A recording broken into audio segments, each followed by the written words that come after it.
100 കോടി രൂപ ഒരു വാർഷികത്തിന് 4ാം വാർഷികത്തിന് ഈ സംസ്ഥാന സർക്കാർ ചെലവാക്കുമ്പോൾ 94 കോടി രൂപ മതി നമ്മുടെ ആശാ വർക്കർമാർക്ക് 7,000 രൂപയിൽ നിന്ന് 10,000 രൂപയായി വർദ്ധിപ്പിച്ചുകൊണ്ട് അവർക്ക് ഒരു വർഷത്തെ ഹോണറേറിയം നൽകാൻ വെറും 94 കോടി രൂപ മതി.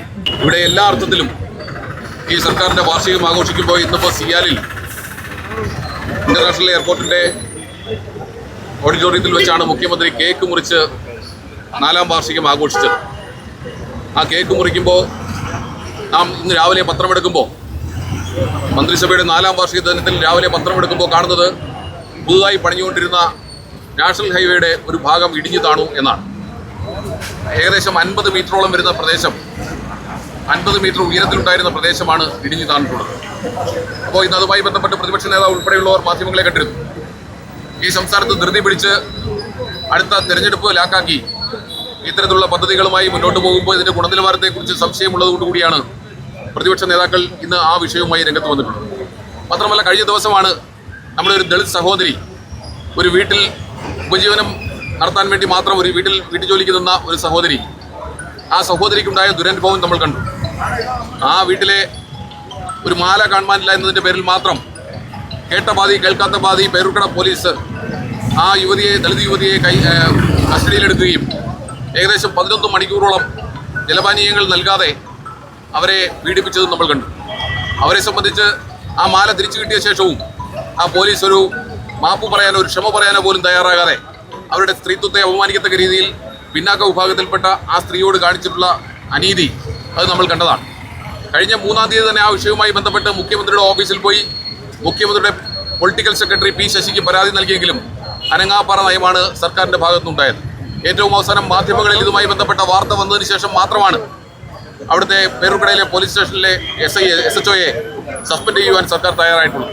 അപ്പോൾ ഈ സർക്കാരിനെ സംബന്ധിച്ച് സർക്കാരിൻ്റെ പ്രയോറിറ്റി മുൻഗണന മാറിയിരിക്കുന്നു. സാധാരണക്കാരിൽ നിന്ന് മാറി ഇപ്പോൾ സമ്പന്നരോടൊപ്പം ചേർന്ന് നിൽക്കുന്ന ഒരു പ്രസ്ഥാനമായി ഇടതുപക്ഷം മാറിയിരിക്കുന്നു എന്നതിൻ്റെ ഏറ്റവും ഒടുവിലത്തെ ഉദാഹരണമാണ് നമ്മളിപ്പോൾ കണ്ടത്. ഇത് മാത്രമല്ല, ഈ സംസ്ഥാനത്ത് സാമ്പത്തികമായി ഈ സർക്കാർ നട്ടം തിരിയുന്ന ഒരു കാഴ്ച നമുക്കറിയാം. എത്രയോ കാലങ്ങളായി ഇപ്പോൾ നമുക്കറിയാം 3 മാസത്തെ സാമൂഹ്യ സുരക്ഷാ പെൻഷനുകൾ നൽകാനുണ്ട്. അതിനപ്പുറത്തേക്ക് നമ്മുടെ ക്ഷേമനിധി ബോർഡുകളിൽ അടച്ചിട്ടുള്ള വിഹിതം അംശാദായം തിരിച്ചു നൽകാൻ കഴിയാത്ത ഒരു സാഹചര്യം. ഈ രീതിയിൽ സംസ്ഥാന സർക്കാരിനെ സംബന്ധിച്ച് സാമ്പത്തികമായി നട്ടം തിരിയുന്ന ഒരവസ്ഥ. അതിനപ്പുറത്തേക്ക് പൊതുമേഖലാ സ്ഥാപനങ്ങൾ ഒന്നിനു പിറകെ ഒന്നായി നഷ്ടത്തിലേക്ക് പോയിക്കൊണ്ടിരിക്കുന്ന സാഹചര്യം നമ്മുടെ മുമ്പിലുണ്ട്. അഴിമതി അതിൻ്റെ എല്ലാ അർത്ഥത്തിലും എല്ലാ സീമകളും ലംഘിച്ചുകൊണ്ട് മുന്നോട്ട് പോവുകയാണ്. ഇപ്പോൾ ഏറ്റവും അവസാനം സൂചിപ്പിച്ചു ആശാവർക്കർമാരുടെ സമരം. ഈ ആശാവർക്കർമാരുടെ സമരം ഇന്ന് ഈ സർക്കാരിൻ്റെ 9ാം വാർഷികത്തിൽ തന്നെ ആശാവർക്കർമാരുടെ സമരത്തിൻ്റെ 100ാം ദിനം എത്തിയിരിക്കുകയാണ്. വിധിവൈപരീത്യമാണ് കൃത്യമായി 100ാം ദിവസം തന്നെ അന്ന് എത്തുക എന്നുള്ളത്. ഈ ആശാവർക്കർമാരെ സംബന്ധിച്ച് അവർ നിരവധി സമരങ്ങൾ നടത്തി. ഏറ്റവും അവസാനം ഇപ്പോൾ ആശാവർക്കർമാരുടെ രാപ്പകൽ സമരം നടന്നുകൊണ്ടിരിക്കുകയാണ്. അതിപ്പോൾ കണ്ണൂരിലും സംസ്ഥാനത്തുടനീളം ഈ സമരം വ്യാപിപ്പിച്ചിട്ടുണ്ട്. അവരെ സംബന്ധിച്ച് അവർക്ക് പ്രതിദിനം 700 രൂപ വീതം നൽകാം, അല്ലെങ്കിൽ മാസം 21,000 രൂപ നൽകാമെന്ന സർക്കാരിൻ്റെ ഇടതുപക്ഷത്തിൻ്റെ പ്രകടന പത്രികയിലെ വാഗ്ദാനം അത് പാലിക്കണം എന്നാവശ്യപ്പെട്ടുകൊണ്ടാണ് അവർ സമരരംഗത്ത് വന്നത്. CITUവിൻ്റെ നേതൃത്വത്തിൽ ആദ്യം സമരരംഗത്ത് വന്നെങ്കിലും പിന്നീട് CITU ആ സമരം പാതി വഴിയിൽ ഉപേക്ഷിച്ചപ്പോഴാണ് സ്വതന്ത്ര സംഘടനകളുടെ നേതൃത്വത്തിൽ ഇത്തരത്തിൽ സമരവുമായി ആശാവർക്കർമാർ രംഗത്ത് വന്നിട്ടുള്ളത്. അവരെ സംബന്ധിച്ച് അവരുടെ ആവശ്യം സർക്കാർ തന്നെ, ഇടതുപക്ഷ സർക്കാർ തന്നെ അവരുടെ 2ാം ഘട്ട പ്രകടന പത്രികയിൽ ഉൾപ്പെടുത്തിയതുപോലെ 700 രൂപ നൽകാം എന്ന് പറഞ്ഞെങ്കിലും ഏറ്റവും അവസാന സാമ്പത്തിക സ്ഥിതി മോശമാണെന്ന് പറഞ്ഞുകൊണ്ട് അവരെ തിരിച്ചയക്കുന്ന സാഹചര്യം നമ്മുടെ മുമ്പിലുണ്ട്. ഈ വിഷയത്തിൽ ആശാവർക്കർമാർ അവസാനം പറഞ്ഞു, ഞങ്ങൾക്കിപ്പോൾ കിട്ടിക്കൊണ്ടിരിക്കുന്നത് പ്രതിദിനം 232 രൂപയാണ്. ഈ 232 രൂപ കൊണ്ട് ഒരു കുടുംബം കഴിഞ്ഞു പോകാൻ കഴിയില്ല. ഞങ്ങൾക്ക് രാപകൽ അധ്വാനിക്കേണ്ടതായിട്ടുണ്ട്. അതുകൊണ്ട് ഞങ്ങളുടെ ശമ്പളം അല്ലെങ്കിൽ ഞങ്ങളുടെ ഹോണറേറിയം കൂട്ടി നൽകണം എന്നാവശ്യപ്പെടുമ്പോൾ സാമ്പത്തിക സ്ഥിതി മോശമാണ് എന്ന് പറഞ്ഞുകൊണ്ട് സർക്കാർ അവരെ മടക്കി അയച്ചത് നമ്മൾ കണ്ടു. ഏറ്റവും അവസാനം ഇപ്പോൾ അവർ ആവശ്യപ്പെട്ടത് പ്രതിമാസം ഞങ്ങൾക്ക് കിട്ടിക്കൊണ്ടിരിക്കുന്ന 7,000 രൂപയുടെ ഹോണറേറിയം ഒരു 10,000 രൂപയായി വർദ്ധിപ്പിച്ച് നൽകിയാൽ ഞങ്ങൾ ഈ സമരം അവസാനിപ്പിക്കാം എന്ന് ആശാവർക്കർമാരുടെ സംഘടന കൃത്യമായി പറഞ്ഞു. എന്നാൽ വീണ്ടും സാമ്പത്തിക സ്ഥിതിയുടെ പേര് പറഞ്ഞുകൊണ്ട് അവർക്ക് 1 രൂപ പോലും കൂട്ടി നൽകാൻ കഴിയാത്ത രീതിയിലേക്ക് സർക്കാർ ഏകപക്ഷീയമായി മുന്നോട്ട് പോകുമ്പോഴാണ് അവർ രാപ്പകൽ സമരവുമായി മുന്നോട്ട് വന്നിട്ടുള്ളത്. നമ്മൾ മനസ്സിലാക്കണം, ഈ സർക്കാരിൻ്റെ 4ാം വാർഷികത്തിന് മാത്രം നിയമാനുസൃതം ചെലവാക്കുന്നത് 100 കോടി രൂപയാണ്. നിയമ ലംഘനം നടത്തിക്കൊണ്ട് അഥവാ കണക്കുകളില്ലാതെ തന്നെ സർക്കാർ കോടിക്കണക്കിന് രൂപ പരസ്യത്തിന് വേണ്ടി ചെലവാക്കുന്നുണ്ട്, ചാനലുകൾക്കും പത്രമാധ്യമങ്ങൾക്കും നൽകുന്നുണ്ട്. അതിനെ സംബന്ധിച്ച് കൃത്യമായ വിശദീകരണം സംസ്ഥാനത്തിൻ്റെ പ്രതിപക്ഷ നേതാവ് ഇപ്പോൾ ആവശ്യപ്പെട്ടിട്ടുമുണ്ട്.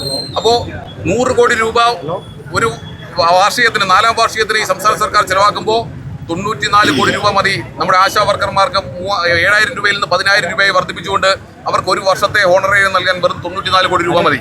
അതായത് ഒരു മാസം അവർ അധികമായി ചോദിക്കുന്നത് 3,000 രൂപയാണ്. അങ്ങനെ 36,000 രൂപ ഒരു ആശാ വർക്കർക്ക് നൽകിയാൽ ഈ സംസ്ഥാനത്ത് ഉള്ള 26,195 ആശാ വർക്കർമാർക്ക് എല്ലാവർക്കും ചേർന്ന് ആകെ വേണ്ടി വരുന്നത് ഒരു വർഷത്തേക്ക് വെറും 94 കോടി രൂപയാണ്. ഈ 94 കോടി രൂപ കൊടുക്കാനില്ല എന്ന് സർക്കാർ പറയുമ്പോഴാണ് 100 കോടി രൂപ മുടക്കിക്കൊണ്ട് സർക്കാരിന്റെ 4ാം വാർഷികം നടത്തുന്നത്. അപ്പോൾ ഈ രീതിയിൽ സർക്കാരിന്റെ പ്രയോറിറ്റി മാറിക്കൊണ്ട്, സർക്കാരിന്റെ മുൻഗണനാക്രമം മാറിക്കൊണ്ട് സർക്കാർ മുന്നോട്ട് പോകുമ്പോൾ തീർച്ചയായിട്ടും ജനങ്ങൾ ഇതിനെതിരായി പ്രതികരിക്കും.